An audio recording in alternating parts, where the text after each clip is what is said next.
الرحيم الحمد لله رب العالمين وبه نستعين على أمور الدنيا والدين والصلاة والسلام على أشرف الأنبياء والمرسلين سيدنا محمد وعلى آله وصحبه أجمعين وبعد. نوينا التعلم والتعليم تذكر والتذكير والنفع والانتفاع والإفادة والاستفادة والحث على التمسك بكتاب الله وسنة نبيه والدلالة إلى الخير والدعاء إلى الهدى ابتغاء مرضات الله وقربه وثوابه آمين اللهم آمين. Masih kita memperbahaskan atau bertadabbur ayat-ayat Al-Quranul Karim. Sebaik-baik perkataan di alam semesta ini adalah firman Allah Subhanahu wa Ta'ala. Yang berpegang kepadanya pasti akan mendapat petunjuk, dan yang meninggalkan firman-Nya pasti akan tersesat. Moga-moga dengan majelis kita bertadabbur akan Al-Quranul Karim, Allah Subhanahu wa Ta'ala berikan petunjuk kepada kita. Amin Allahumma amin. Masih Allah Subhanahu wa Ta'ala menjelaskan tentang kisah-kisah umat-umat yang terdahulu, rasul-rasul yang terdahulu, untuk kita mengambil ibrah pada setiap peristiwa yang sudah berlalu, untuk kita mengambil ibrah daripada setiap kejadian yang sudah lalu. Karena apa yang berlaku pada masa yang lalu menjadi pengajaran pada masa yang sekarang, dan masa sekarang akan menjadi pengajaran kepada masa yang akan datang. Demikianlah sejarah. Sejarah itu apa yang akan diambil manfaatnya pada generasi yang akan datang. Dan kita hari ini mencipta sejarah untuk generasi yang akan datang, yang akan bercerita tentang kita dan akan menilai tentang kita adalah generasi setelah kita nanti. Inilah makna daripada kita menghayati tentang kisah-kisah yang ada dalam Al-Quranul Karim. Oleh karena pentingnya mengingati kisah-kisah dan peristiwa itu untuk kita mengambil ibrah, maka banyak sekali di dalam Al-Quran Allah Subhanahu wa Ta'ala menceritakan kisah para nabi dan para rasul serta para umat-umat yang diutus kepada mereka, para nabi dan rasul. Di antaranya qalat rusuluhum afillahi syakkun. Rasul-rasul berkata, tak disebutkan secara spesifik siapa rasulnya. Ianya merujuk kepada hampir keseluruhan rasul, mengajak kepada umatnya untuk memahami, menghayati dan meyakini akan keberadaan Tuhan, akan keberadaan Allah Subhanahu wa Ta'ala. Keberadaan alam semesta ini adalah tanda akan keberadaan Allah, karena tidak mungkin alam ini ada dengan sendirinya. Keberadaan alam semesta ini tidak mungkin diadakan tanpa ada yang menciptakan.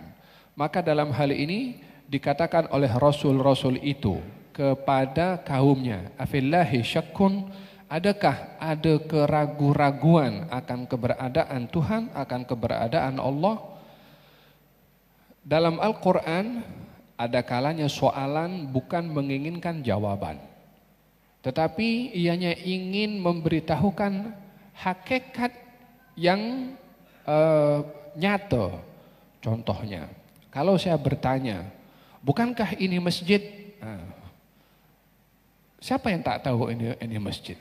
Bukankah saya ini seorang laki-laki? Contohnya begitu, ya kan? Bukan memerlukan jawaban pengiktirafan daripada yang saya tanya benar atau tidak, atau mungkin ada jawaban yang lain karena benda itu nyata. Iya betul, ini masjid dan saya laki-laki. Demikian juga Al-Quran ketika menanyakan soalan bukan ingin menginginkan jawaban, tetapi ingin memaklumkan. Ini soalan dalam bentuk khabar. Yani afillahi syakkun, adakah keraguan-raguan akan keberadaan Tuhan?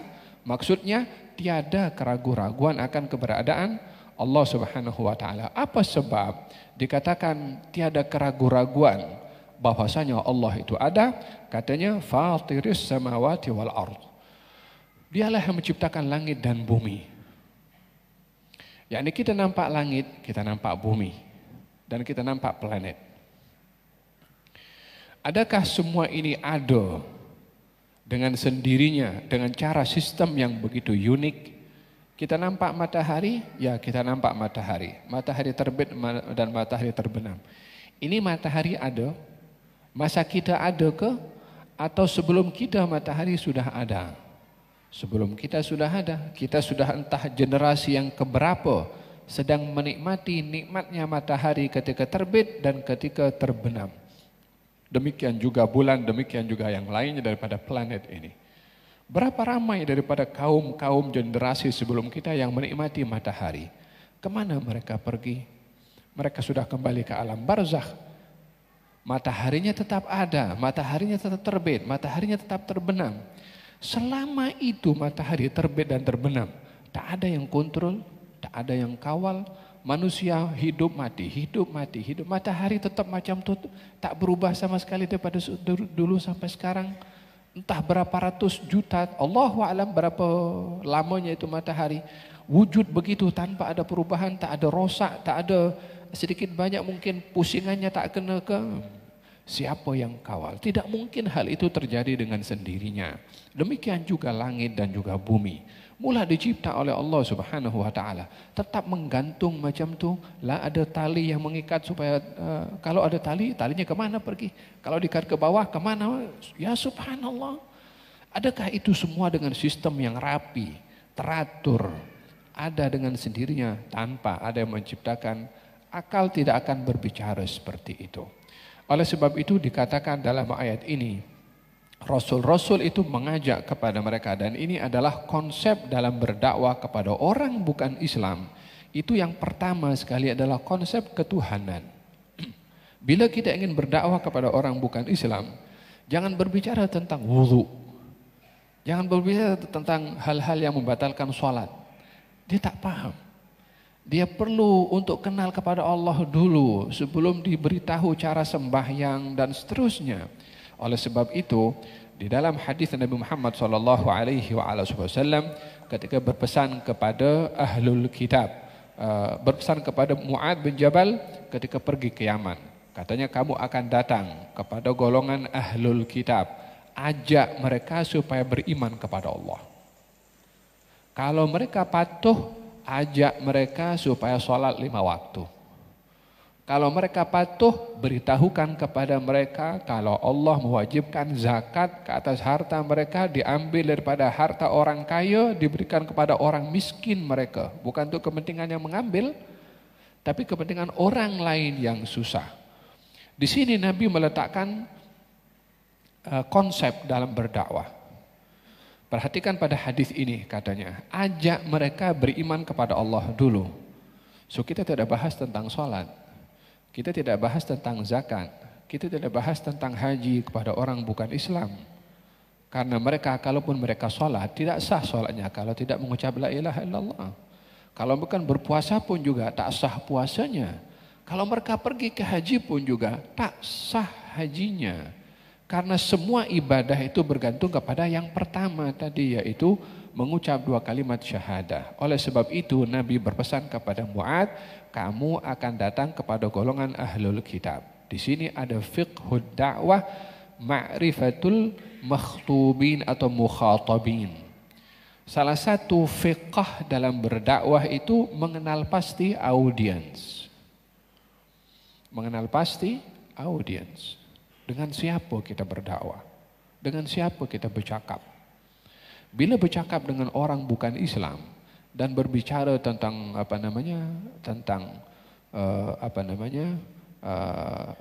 ibadah, contohnya, kadang-kadang kan orang guna akal fikiran kan, kamu kan mungkin orang bukan Islam pun baca juga, kamu kan kalau berwudu karena kamu buang angin.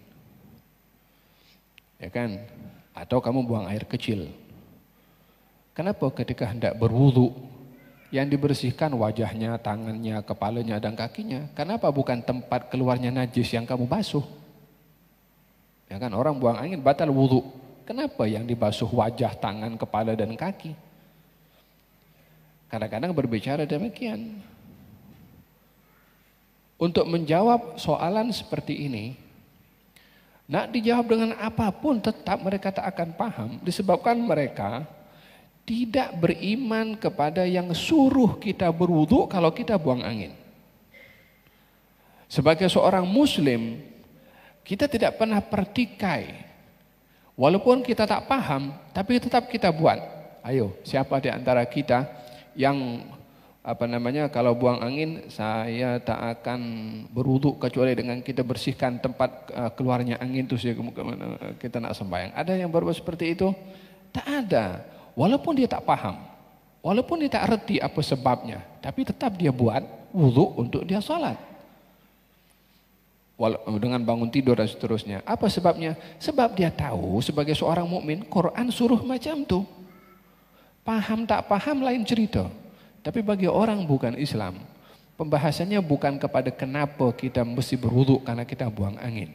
Kena sepakat dulu tentang ketuhanan dulu. Tentang prinsip akidah itu dulu. Oleh sebab itu, Nabi ketika mengatakan kepada Mu'ad, kamu akan pergi kepada golongan ahlul kitab. Di sini Nabi menjelaskan kepada Mu'ad sebagai da'i, sebagai pendakwah adalah kenali audiens kamu. Kenali dengan siapa kamu bercakap. Kadang-kadang orang bercakap dengan orang bila percakapannya itu benar, tapi orang yang kita ajak bercakap tak boleh tangkap pembicaraan itu. Yang salah siapa? Yang berbicara, yang menyampaikan. Orang dewasa dia berbicara dengan budak umur 4-5 tahun tentang ilmu kimia atau geologi contohnya. Kemudian dimarah, kenapa kamu tak paham-paham? Yang salah siapa? Ilmunya betul, penyampaiannya betul, tapi tak kena tempat karena yang akan mendengar ilmu orang yang tak cukup level. Oleh sebab itu dikatakan hadithun, kata Sayyidina Ali bin Abi Thalib dalam Sahihul Bukhari, ajaklah orang itu berbicara mengikut tahap kemampuan mereka. Kalau tidak, Allah dan Rasulnya itu boleh didustakan oleh orang karena yang menyampaikan itu tidak kena tepat atau tidak kena tempat. Oleh sebab itu ilmu itu tidak dibuka lebar-lebar seperti itu. Oleh sebab itu orang kalau buat live streaming macam ni kan, perhatikan ilmu yang disampaikan tu apa. Kalau ilmu disampaikan tu terlalu halus, sementara audiensnya ramai dibuka, yang dengar di belakang nanti keluar apa ilmu tu merepek dia. Kecuali kalau dia boleh mengolah lah supaya dia boleh paham, orang lain di luar pun boleh paham. Dan dengan demikian dalam ayat ini Allah baginda Rasulullah mengatakan kepada Mu'ad, kamu akan datang kepada golongan ahlul kitab, mengenali audiens. Kemudian ajaklah mereka untuk beriman dulu kepada Allah 2 kalimat syahadat.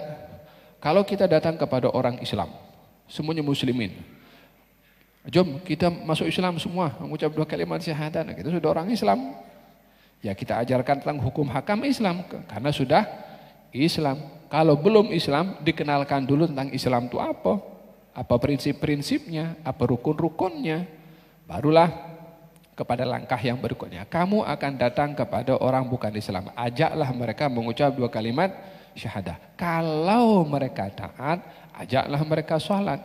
Kalau mereka taat, beritahukan kepada mereka tentang zakat. Ini kan step by step, bertahap, langkah demi langkah. Tidak gopoh, tidak sekaligus, tidak memaksa kepada orang di dalam kita berdakwah. Ada strategi dalam berdakwah.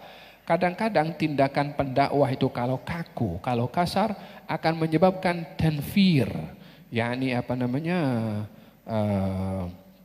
orang makin lari. Ketika ada seorang sahabat Nabi SAW di dalam mereka beribadah, menyebabkan orang lain itu menjadi tak selesa, seperti menjadi imam, tapi sholatnya panjang sangat sehingga makmum geram. Akhirnya makmum tinggalkan sholat.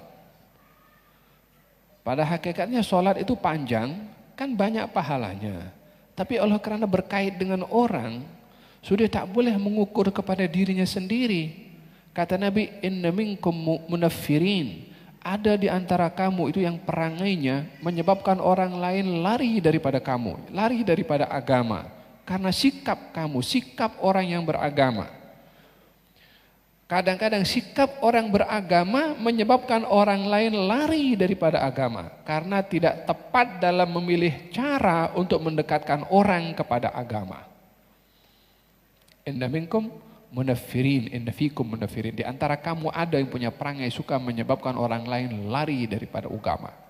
Dengan kononnya mempertahankan dan memperjuangkan agama.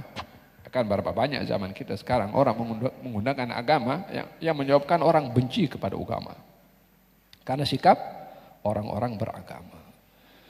Fahimtum walihada tahap atau langkah strategi dalam berdakwah, mengenali audiens, tahu apa yang diletakkan kali pertama, mengajak mereka beriman, kemudian salat, kemudian zakat, step by step. Dalam ayat ini Allah Subhanahu wa taala menceritakan para rasul ketika berdakwah kepada mereka yang tidak beriman, katanya kamu tak percaya ke dengan adanya Tuhan yang menciptakan langit dan juga bumi. Kata mereka, yad'ukum liyaghfir lakum.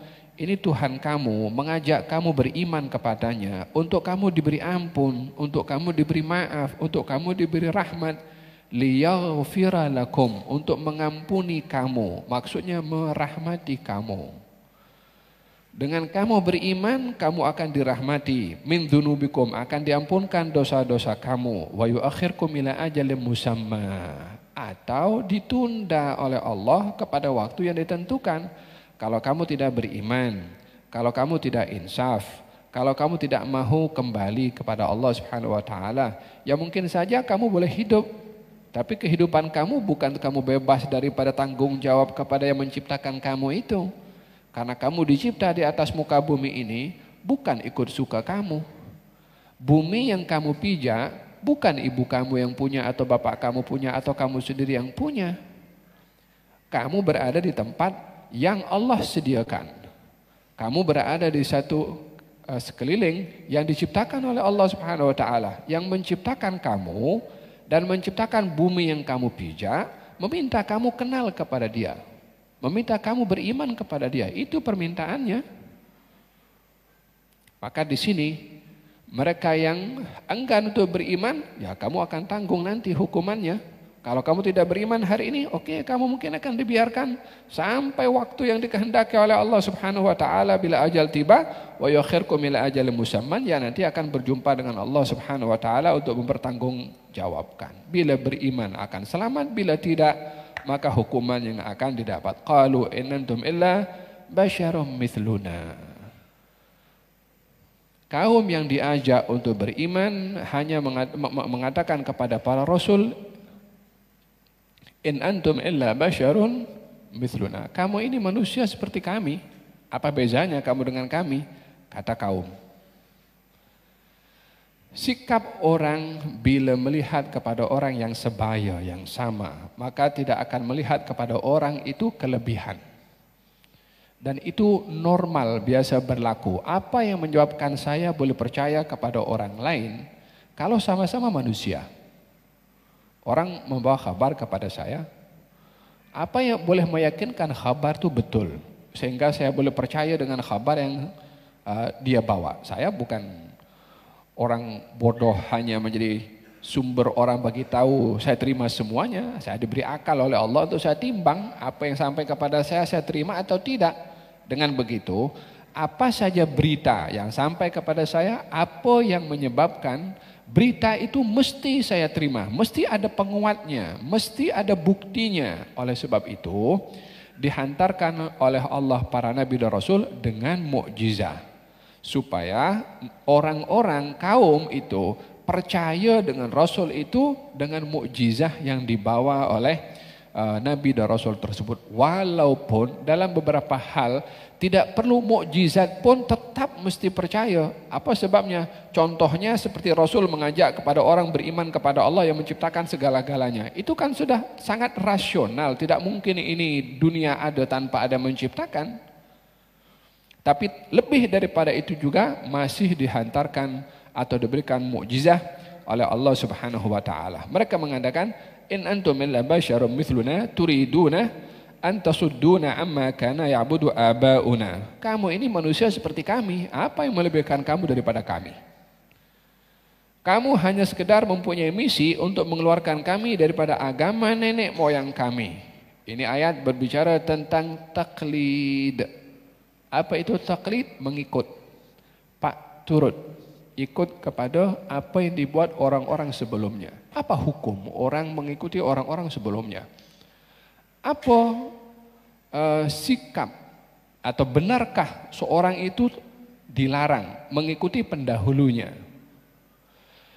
Di dalam Al-Quranul Karim Allah Subhanahu wa Ta'ala mengecam kepada orang yang menjadikan dalil pada sikapnya hanya mengikut orang-orang sebelumnya. Dan di dalam Quranul Karim Allah juga membenarkan kepada orang yang mengikut kepada pendahulunya. Jadi ada dua keadaan. Jadi kalau orang tuduhnya ini ikut tok nenek ini apa ceritanya tok nenek? Ayat dalam Quran ada dua. Allah sebutkan dalam Quran yang mengikut tok nenek yang salah, dan Allah puji juga dalam Quran orang yang mengikut tok neneknya juga, tapi betul. Jangan ambil yang salah, tutup yang betul. Dua-dua kena diceritakan supaya kita boleh tahu bila itu salah, bila itu betul. Supaya kita tidak macam orang gunakan ada dua dalil tapi yang satu disimpan. Yang satu aja beritahu supaya orang tahu yang satu masuk dalam pocket. Dalam Al-Qur'anul Karim Allah Subhanahu wa Ta'ala ketika menegur kepada orang-orang yang mengikut tok neneknya, katanya awalau kana aba'ukum la yaqiluna syai'an wa la yahtadun. Adakah kamu mengikut tok nenek kamu itu walaupun mereka tidak berakal, walaupun mereka tidak mendapatkan hidayah, walaupun mereka sesat, kamu ikut? Ini yang ditegur oleh Allah. Alasan mengikut tok nenek walaupun tok neneknya salah, diikuti, maka ditegur oleh Allah, dikecam, dimarah, dimurka karena mengikut tok nenek yang salah. Jadi inti kesalahannya bukan pada ikutnya, yang diikuti itu salah. Tapi kalau yang diikuti tok neneknya betul. Allah Subhanahu wa Ta'ala berfirman dalam Al-Qur'anul Karim, am kuntum syuhada'a idh hadara Ya'qub al-maut idh qala li banihi ma ta'budun min ba'di qalu na'budu ilahaka wa ilaha abaika Ibrahim wa Ismaila wa Ishaqa ilahan wahida. Kamu tahu tidak ketika kematian itu menghampiri kepada Ya'qub, dan Yakub bertanya kepada anak-anaknya, apa yang akan kamu sembah setelah aku nanti? Kata anak-anak Yakub mengatakan, kami akan sembah Tuhan ayah-ayah kami, tok nenek moyang kami, Ibrahim, Ismail, dan juga Ishak, Tuhan yang satu. Kan ikut tok nenek juga. Kan sebutkan kami mengikuti sembahan yang disembah oleh ayah-ayah kami. Kan sebut tok nenek. Tapi betul ilahan wahidan. Jadi permasalahan mengikut tok nenek itu bukan salah pada cara mengikutnya, tapi memastikan yang diikuti itu betul atau tidak. Jadi jangan terperangkap dengan kita sini kan ikut ikut katanya adat, ikut tok nenek. Ya permasalahannya bukan tok neneknya. Betul atau tidak yang dibuat oleh tok nenek. Kalau terkait dengan syariat, letakkan dulu dalam syariat. Lepas itu baru kita diskusi ikut tok nenek itu betul atau salah. Fahim tom? Walihada dalam ayat ini ditegur, mereka mengatakan alasan mereka, kami hanya mengikuti tok mereka, para rasul datang untuk mengeluarkan kami daripada sembahan tok nenek moyang kami. Fa'tuna bima bisultanin mubin. Kalau kamu betul wahai nabi dan rasul, kamu adalah nabi dan rasul, coba datangkan bukti yang jelas. Qalat lahum rusuluhum. Nabi-nabi mereka berkata, innahnu illa basyarun mithlukum. Kami ini adalah manusia seperti kamu. Ya, kami bukan malaikat. Kami bukan bangsa jin. Kalimat kami ini seperti kamu bukan menunjukkan rendahnya Nabi dan Rasul, tapi justru menunjukkan kemuliaan Nabi dan Rasul. Karena Allah tidak mungkin mengutus Nabi dan Rasul kepada manusia, sementara yang diutus itu malaikat. Atau yang diutus itu adalah jin, karena jenis jin dan manusia beda. Jenis malaikat dengan manusia beda. Maka dengan demikian tidak mungkin Allah mengutuskan Rasul daripada makhluk yang berbeda kepada umat yang bukan daripada golongan Rasul itu sendiri. Tidak mungkin. Kalau di atas muka bumi ini semuanya jin, maka akan diutuskan Rasul daripada bangsa mereka. Kalau semua di antara manusia, penduduk ini adalah malaikat, kalau mesti ada Rasul daripada kalangan malaikat, ya Rasulnya dari malaikat juga.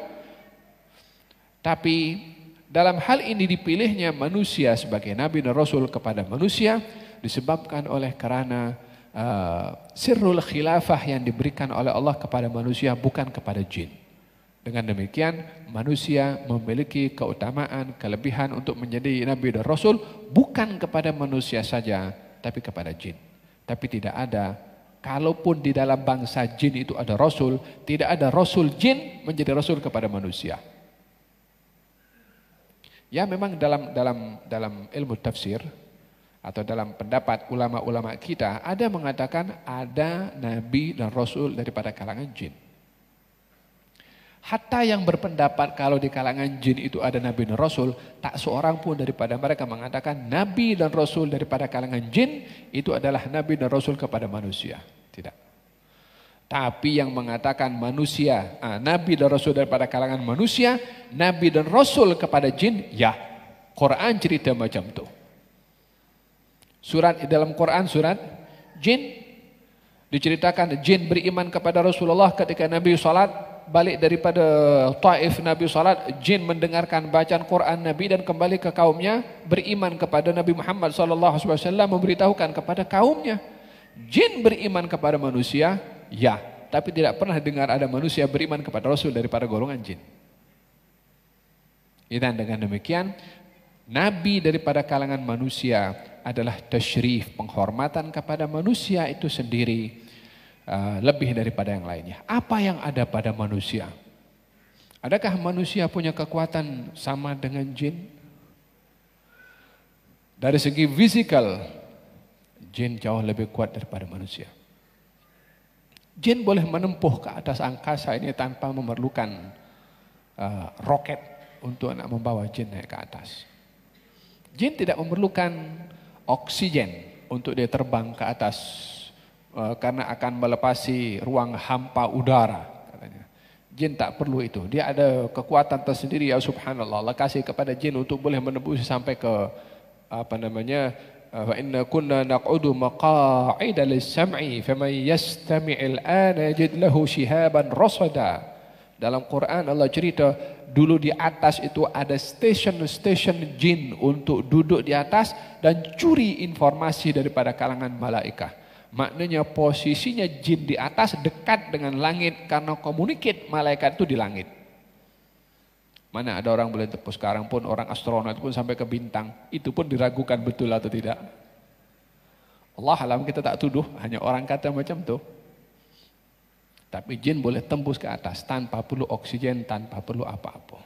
Dari segi kekuatan fisikal, jin lebih kuat. Lalu apa yang ada pada manusia? Sehingga dijadikan oleh Allah manusia lebih berotoriti dalam kenabian dan kerasulan berbandingkan kepada jin. Salah satu bukti yang ada pada manusia yang lebih hebat daripada jin. Surat An-Naml ketika ada Nabi Sulaiman offer, siapa yang boleh mendatangkan singgasana Ratu Balqis daripada Yaman pergi ke Palestin. Semoga Allah Subhanahu wa taala berikan kekuatan kepada masyarakat di Palestin sana, ketabahan oleh Allah, kemenangan, keamanan, ketenteraman ya rabbal alamin, bukan ridha dan sabar ya rabbal alamin. Kata jin mengatakan, Ifrit mengatakan, saya boleh datangkan sebelum kamu sempurna berdiri daripada tempat kursi kamu. Kata orang yang anak murid Nabi Sulaiman, manusia, saya boleh datangkan singgasana itu sebelum satu kedipan mata. Siapa yang berjaya? Manusia. Lebih hebat daripada jin. Apa yang menyebabkan manusia itu? Dia punya kekuatan, kalau jin tadi itu dia akan boleh pergi dengan cepat diambil. Manusia guna apa masa itu? Dia boleh terbang. Dia nak guna kekuatan ruhnya dengan Allah Subhanahu wa taala, di mana rahasia yang ada pada manusia dan ianya tidak ada pada yang lainnya adalah kekuatan ciptaan asal manusia dengan ruh yang itu adalah khususiyah diberikan oleh Allah kepada manusia. Dari segi fizikalnya sakit gigi tidur, tak boleh bergerak. Tapi kekuatan ruhnya, bukankah Nabi ketika Isra Mi'raj menembusi segala-galanya sampai Jibril pun tak boleh lepas? Apa yang ada pada Nabi? Kulit, darah, kan? Adakah itu yang melayakkan? Bukan. Ruh yang dikasih oleh Allah Subhanahu wa taala itu. Kekuatan yang ada pada manusia pada ruhnya, bukan kepada fisikalnya. Kekuatan yang ada pada jin lebih kepada fisikalnya. Oleh sebab itu dilantik oleh Allah menjadi Rasul daripada kalangan manusia, bukan daripada kalangan jin, karena rahasia daripada ruh yang diberi oleh Allah Subhanahu wa taala. Qalat lahum rusuluhum in nahnu illa basyarum mithlukum walakinna Allah yamunnu ala man yasha'u min ibadihi. Kami ini manusia seperti kamu juga, tetapi Allah memilih sesiapa yang dikehendaki untuk dijadikan Nabi dan Rasul. Kami termasuk yang dipilih oleh Allah Subhanahu wa taala. Bukti-buktinya kata mereka mengatakan wa ma kana lana an na'tiyakum bisultanin illa biiznillah. Kami tak boleh nak mendatangkan bukti kecuali dengan izin Allah. Walaupun sudah diberi bukti oleh Allah Subhanahu wa taala. Kenapa Nabi dan Rasul berkata demikian? Supaya mereka tetap bergantung kepada Allah di dalam menyampaikan risalah, dan hidayah itu di tangannya Allah, bukan di tangan Nabi dan Rasul. Supaya mereka tetap bergantung ketika berdakwah, hanya Allah yang mampu memberi hidayah kepada mereka, bukan mukjizah dan bukan penyampaian. Mukjizah wasilah, penyampaian wasilah, yang menggerakkan hati beriman adalah Allah Subhanahu wa taala. Oleh sebab itu mereka mengatakan, kami tidak boleh mendatangkan mukjizah kecuali dengan izin Allah. Maksudnya, mukjizah itu sudah ada kepada kami, tapi mukjizah ini datang daripada Allah. Kalau kamu tengok mukjizah, ini bukan kami, ini Allah punya kuasa. Kan tujuannya mengajak mereka supaya beriman kepada Allah Subhanahu wa taala. Jadi Nabi dan Rasul itu beradab dalam menunjukkan mukjizah, datangnya mukjizah itu daripada Allah supaya mereka beriman kepada Allah Subhanahu wa taala. Wa 'alallahi falyatawakkalul mu'minun. Karena berapa banyak daripada mereka ketika diberikan mukjizat tidak mau beriman juga. Berapa banyak mereka umat Nabi Saleh ditunjukkan mukjizat. Apa mukjizatnya? Batu mengeluarkan onta. Mana ada batu boleh mengeluarkan onta? Mereka nampak dengan jelas. Mereka minta kepada baginda Rasulullah, coba belah bulan. Dibelah bulan. Katanya, sihir kamu hebat. Dia yang minta. Diberitahu, tidak mau beriman juga. Dan tidak semua orang yang melihat mukjizat itu beriman. Walaupun mereka minta. Oleh sebab itu dikatakan, yang memberi hidayah itu adalah Allah. Bukan mukjizat dan bukan percakapan atau penyampaian para Nabi dan Rasul. Penyampaian mereka mukjizat hanya wasilah dan bukti. Yang menggerakkan hati beriman adalah Allah Subhanahu wa taala. Wa 'alallahi falyatawakkalul mu'minun. Dan hanya kepada Allah orang-orang beriman bertawakal. Maksudnya di sini adalah merujuk kepada orang-orang yang enggan untuk beriman karena menolak kebenaran dan mukjizat yang ditunjukkan. Tapi bagi orang beriman hanya bertawakal kepada Allah walaupun berhadapan dengan ramai orang-orang yang tidak beriman. Di sini Allah menyebutkan sifat orang beriman tawakal. Tidak ada sempurna iman kalau tidak punya tawakal kepada Allah Subhanahu wa taala. Apa arti tawakal kepada Allah? Meletakkan ketergantungan kepada Allah apapun yang akan terjadi. Orang mengambil sebab tapi dia meletakkan ketergantungannya kepada Allah. Jadi atau tak jadi sebab bukan urusan dia. Tetap dia akan terima apapun hasil daripada sebab yang dia ambil. Jadi atau tak jadi. Dia mengambil sebab untuk berdakwah. Terima atau tidak orang itu mendapat hidayah atau tidak. kuasa Allah Subhanahu wa taala yang menentukan. Orang mencari rezeki, berjaya atau tidak, dapat atau tidak, Allah Subhanahu wa taala yang menentukan. Tapi dia mengambil sebab, dia mengambil langkah, tidak meletakkan ketergantungan kepada sebab, tapi meletakkan ketergantungan kepada yang menjadikan sebab. Itu tawakal. Wa 'alallahi falyatawakkalul mu'minun. Kadang-kadang orang mengambil langkah, saya sudah berubat tapi tak sembuh-sembuh. Nah, soalan tuh dia meletakkan sembuhnya pada berubatnya. Saya sudah berusaha payah tapi tak berjaya juga. Dia meletakkan kejayaan kepada kerjanya yang susah payah. Ini kurang tawakal. Ada orang juga kalau begitu kita tak perlu berusaha, kalau segala-galanya Allah yang menentukan. Kita duduk kat rumah saja tunggu rezeki datang daripada langit. Ini juga bukan tawakal, namanya tawakal. Apa itu tawakal? Orang yang bergantung tanpa mengambil langkah. Macam itu di zaman Sayyidina Umar, ada orang tengah-tengah hari buta, dia duduk kat masjid pagi-pagi. Kemudian ditanya, kamu tak bekerja? Rezeki Allah yang jamin. Kamu ada keluarga? Kalau ada. Kamu ada anak? Kalau ada. Kamu tak beri nafkah kepada mereka? Kalau Allah ada bagi nafkah kepada mereka. Bukankah wa ma min dabatin fil ardi illa 'ala Allahi rizquha? Semua yang melata di atas muka bumi dijamin rezekinya oleh Allah. Itu kan Quran. Betul atau tidak maksudnya semua yang ada di atas muka bumi, hatta binatang pun juga, hatta binatang kecil pun juga, siapa bagi rezeki? Allah Subhanahu wa taala. Jadi kita kerja tak kerja tetap rezeki dijamin oleh Allah Subhanahu wa taala. Diambil rotan oleh Sayyidina Umar, dirotan orang itu. Orang ini tak perlu diberi explain. Explainnya ya rotan tadi itu. Maksudnya terlalu ceteknya dia untuk memahami hal yang sedemikian. Karena di sini dia telah meninggalkan sebab yang diperintahkan oleh Allah untuk kita mengambil sebab. Yang pertama tadi keliru karena mengambil sebab dan bergantung kepada sebab. Yang kedua keliru karena meninggalkan sebab hanya dengan bergantung untuk diberi sesuatu tanpa mengambil sebab. Sementara ketetapan yang Allah mahukan adalah kita mengambil sebab. Coba orang tadi itu duduk 1 hari 2 hari jangan makan, jangan tidur, jangan jangan minum. Coba letakkan makanan di hadapannya tapi jangan makan. Kalau sebab biarkan kenyang itu datang sendiri, hilang haus datang sendiri. Adakah dia akan berpikir seperti itu? Tidak. Manusia diperintahkan untuk mengambil sebab. Wa ja'alna likulli syai'in sababa. Allah jadikan segala-galanya dengan sebab. Cuma supaya kita tidak ada syirik di dalam kita mengambil sebab dengan kita bergantung kepada sebab. Itu yang dilarang, oleh sebab itu diperintahkan bertawakal kepada Allah Subhanahu wa taala. Ada orang di zaman Nabi ontanya hilang. Kata Nabi, "Kenapa boleh hilang?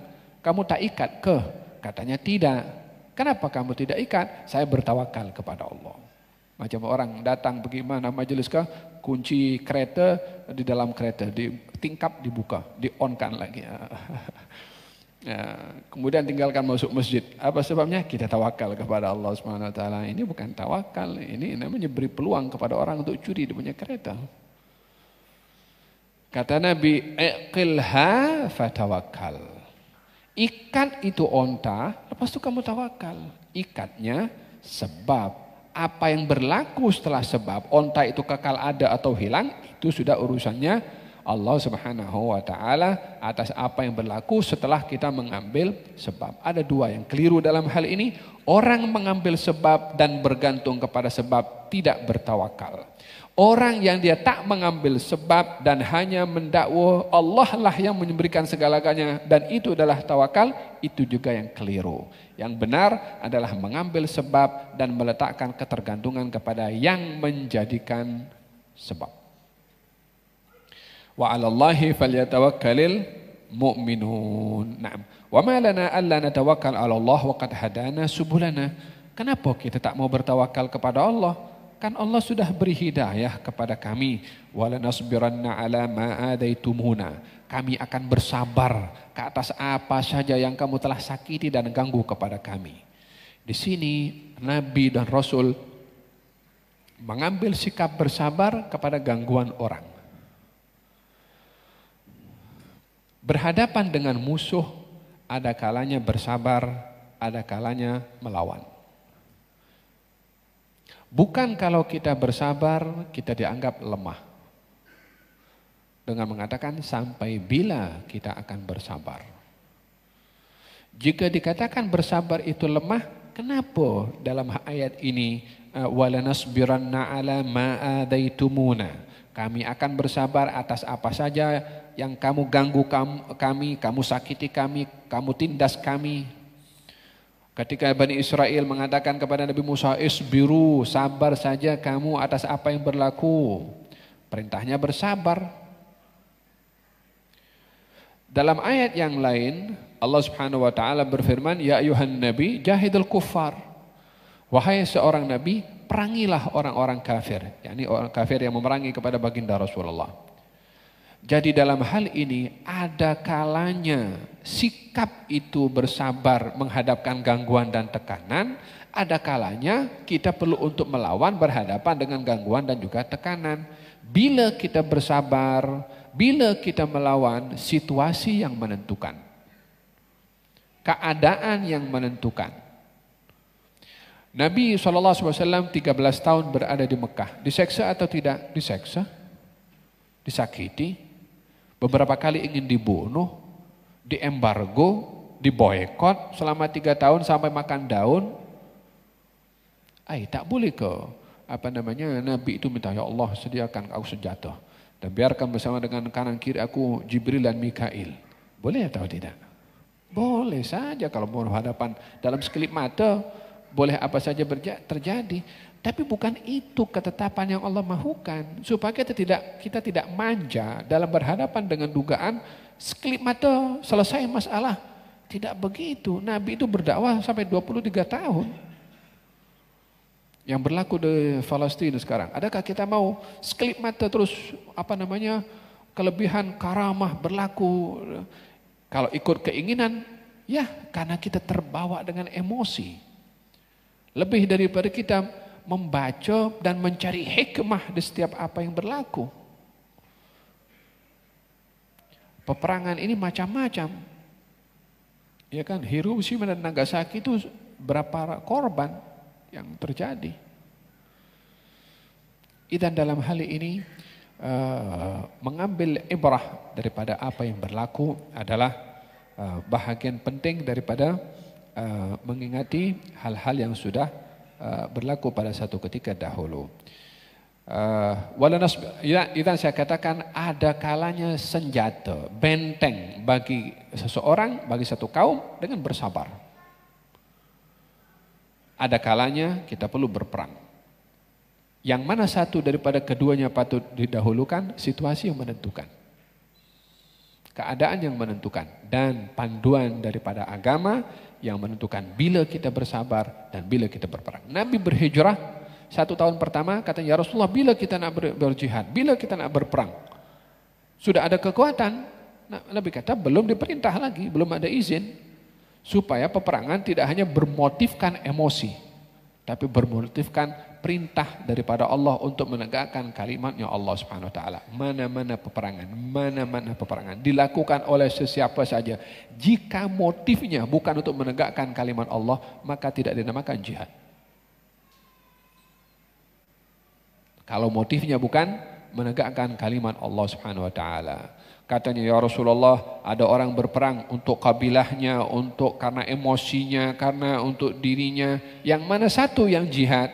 Yang kata Nabi, yang menegakkan kalimat la ilaha illallah Muhammadun Rasulullah. Itulah dikatakan jihad. Fahim tom? Walanasbiranna ala ma adaitumuna. Kami akan bersabar atas apa saja gangguan yang kamu lakukan. Wa 'alallahi falyatawakkalul mutawakkilun. Sekali lagi diperintahkan oleh Allah untuk bertawakal. Wa qala alladziina kafaru li rusulihim lanukhrijannakum min ardina aw la ta'udunna fi millatina fa auha ilaihim rabbuhum lanuhlikanna adh-dhalimin. Orang-orang kafir berkata kepada rasul-rasul mereka, lanukhrijannakum min ardina, kami akan halau usir kamu daripada negeri kami. Dia pun dah mendakwa negerinya sendiri, macam ini sekarang pun penceroboh, Allah haula wala quwwata illa billah. Penceroboh, pencuri, apalagi katakan rampas hak orang, mendakwa ini kita punya. Allah tak tahu nak kata apa perangai macam ni. Dia kata kepada nabinya, lanukhrijannakum min ardina, kami akan halau kamu daripada negeri kami. Itu Rasul lahir di situ, membesar di situ, daripada bangsa mereka sendiri. Katanya kami akan halau kamu daripada negeri kami. Bila dia punya negeri itu? Bila dia dilahirkan? Sebelum dilahirkan siapa yang duduk tepat situ? Apa konsekuensi dia mengatakan ini negeri kami dan kami yang berhak? Lanukhrijannakum min ardina. Filosofi dulu diulang sekarang. Lanukhrijannakum min ardina aw la ta'udunna fi millatina, atau kamu kembali kepada agama nenek moyang kami. Bila Nabi dan Rasul itu beriman kepada agama nenek moyangnya sehingga suruh kembali kepada agama nenek moyangnya? Ini memanipulat fakta, menipu persepsi, mengatakan yang asas daripada agama ini adalah agama nenek moyang. Dia tak pikir sebelum nenek moyangnya itu siapa. Tapi dia hanya tahu ini agama nenek moyang dan titik, tak mau no discussion. Macam sekarang lah, ini negeri kami titik. Dia tak mau baca sejarah dulu macam mana. Faham toh? Ini manipulat persepsi. Dan ini sekarang wallah semuanya penipuan dalam persepsi. Penipuan dalam persepsi. Di-create otak masyarakat atau umat ini untuk memahami satu fakta yang salah dan keliru. Aw la ta'udunna fi millatina fa auha ilaihim rabbuhum, maka Allah berfirman kepada para nabi dan rasul, biarkan kami akan hancurkan mereka, wala naskinannakumul arda min ba'dihim, dan kami akan jadikan kamu untuk menempati tempat mereka, dibinasakan oleh Allah Subhanahu wa taala, ditempatkan oleh Allah sebagai ganti daripada mereka orang-orang beriman. Dzalika liman khafa maqami wa khafa wa'id, wallahu a'lam.